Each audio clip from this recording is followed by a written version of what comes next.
Finding serial arsonists or purse snatchers can take some hard work, but as News 10's Caitlin Conrad shows us, popular TV shows can make their jobs even harder. It is a recent and somewhat disturbing phenomenon in today's courtroom. It's known as the CSI effect. Hollywood crime shows have made forensic evidence all the rage, but in truth it can be dangerously unreliable. With shows like CSI, jurors here at the courthouse almost expect there to be DNA evidence in every single case, but local law enforcement says that simply doesn't happen. On TV and in real life, forensic science plays an important role in criminal convictions. Prosecutors often complain about a so-called CSI effect.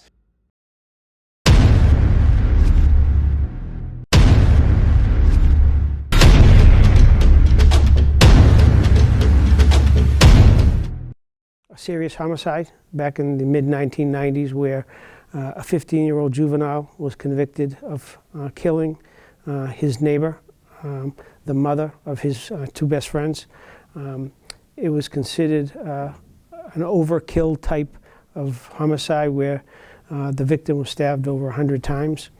And during that case, the prosecution was able to obtain physical evidence from the scene and forensic evidence from the scene, which included hair fibers, both the victims and the defendants, as well as blood evidence, DNA evidence from the victim and the defendant, and fingerprint evidence that was all collected at the scene and was brought out at trial. And that was an important case where there was an overwhelming support of evidence by way of forensic evidence that linked the defendant to the victim. The defendant at the time, again, 15-year-old juvenile, had what he portrayed as an alibi, alleged to have been at a completely different location, and that he had received a laceration to his hand based on he himself being robbed. At that point, if there was no physical evidence at the scene, if there wasn't forensic evidence at the scene, he, the defendant, may have had an alibi not to put him at the scene. So the forensic evidence that was at the scene, especially his blood on the victim's body, his hair on her body, and vice versa. There was hair samples taken at the scene. It was very difficult for a defense attorney to say he wasn't there and wasn't involved in the actual crime itself. My name is Charlie Femino. I worked in Sarasota, Florida for 3 years on the police department before joining the Somerville Police Department here in Massachusetts, where I spent a career of 32 years. I rose through the ranks to police chief in my last year prior to coming here. I have a master's in education from Boston University, and I'm also an active attorney here in Massachusetts. My name is Juliana, I'm 21, and I watch a lot of crime shows. So my go-to show, if I'm watching Netflix or Hulu, I'm scrolling through those, I'll usually go to Law & Order SVU and Lucifer. It's kind of a crime-based show. So, no sign of the murder weapon? You sure? Right. Nothing left for us to do here then, I suppose. Except for figuring out how 6 people were killed. If I'm watching one of my favorite shows, I'll probably watch it a couple times a week. I would say maybe 3 out of 5 days. If I find similar shows that are linked to the ones that I am watching, I'll usually end up watching those as well, and I'll just get hooked on episode and find a bunch of shows that are very similar. This is real life, but, you know, obviously there are going to be very wild reenactments. It won't be fact for fact. Like, obviously you want to make things more interesting to viewers, so you have to amp it up a little, and obviously everything can't be 100% real. It's not possible. This is just way too easy. Yeah, that's right. Chase me. I thought you had skills.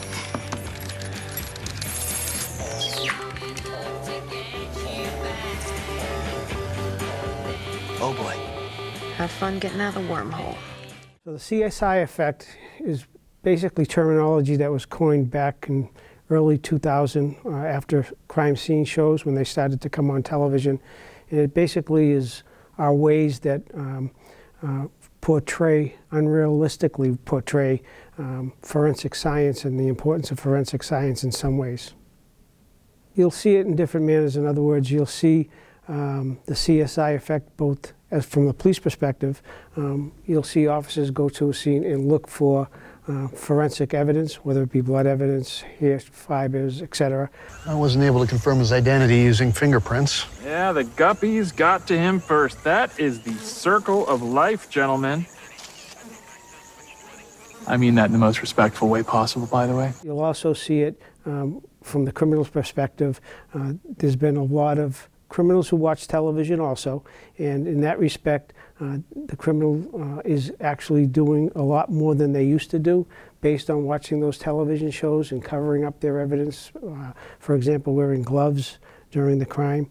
Criminals could definitely get some ideas off this. Whether they successfully pull it off or not is a very different story, but there are some good ideas to be had off it if you were to have a criminal mindset like that, if you wanted to do things. But I think a lot of people would fail at that, and they could try, but they can realize once they're doing it, it's TV, and they're not going to get away with it at all.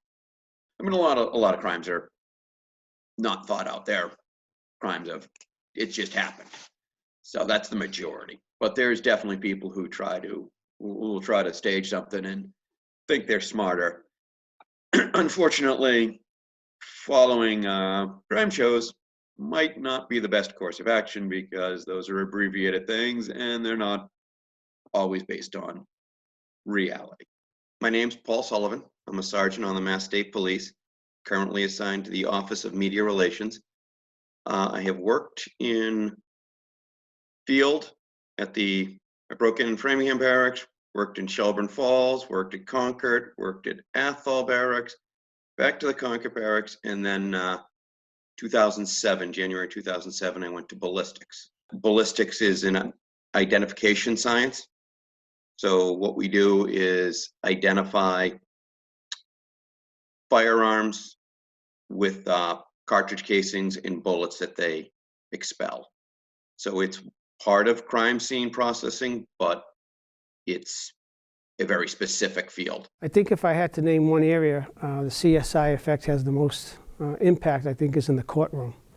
In the courtroom, you'll have jurors who have an unrealistic view of what and the importance of forensic evidence. And so when they're listening to, whether it be the prosecutor presenting their case, they're expecting, and the prosecutors need to have a meticulous way in presenting the forensic evidence. And then from the defense attorney's perspective, they would be looking at, in some cases, they're dismissing potential jurors based on them watching those crime scene shows to begin with.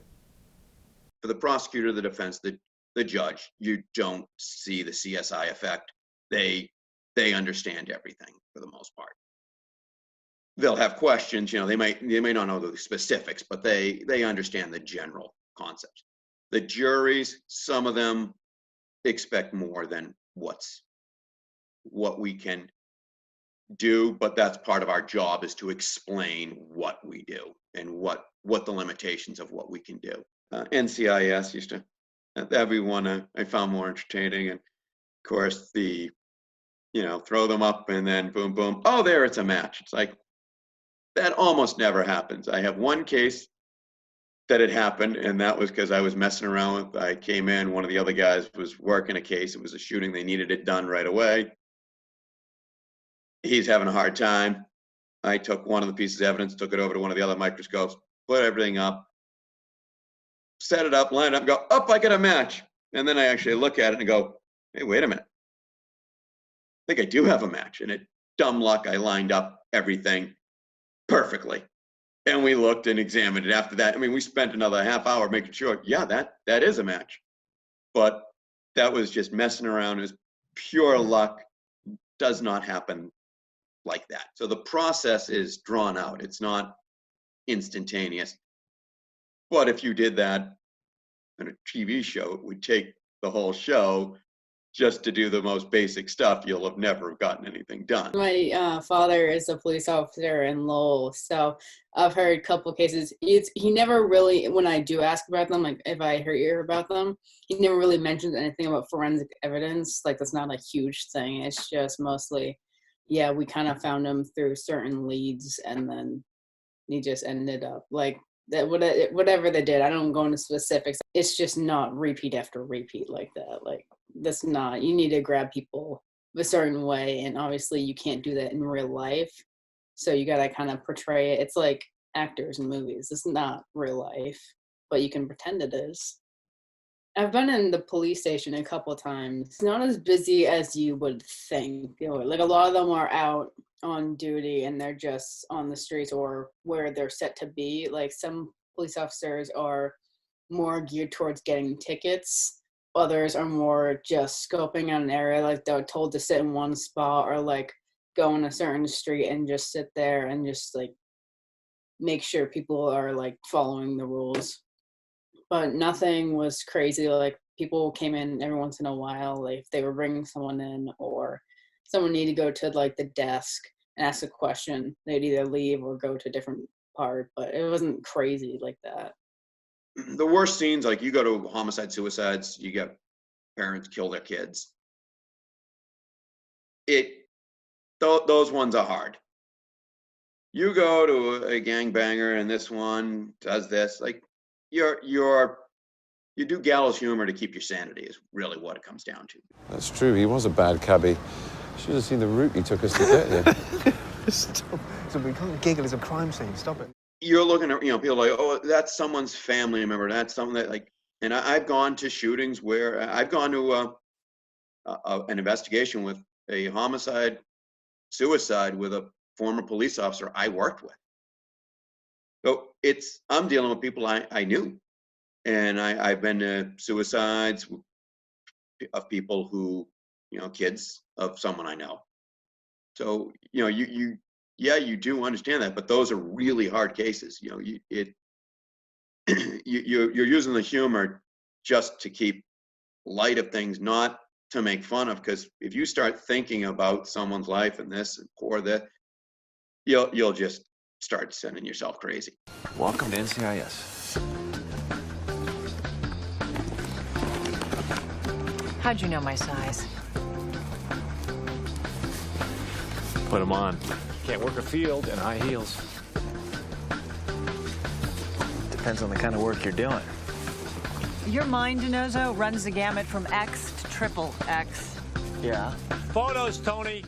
I think that if I had to speak to a group who had aspirations of joining law enforcement at any level, I would just remind them that that phenomenon is there, the CSI effect, and that they shouldn't base their decision on entering the occupation because it's somewhat unrealistic as to what the job entails. There's many young persons who go into this occupation thinking that they want to be a detective right away, and they want to do drug activity right away, and that takes a period of time.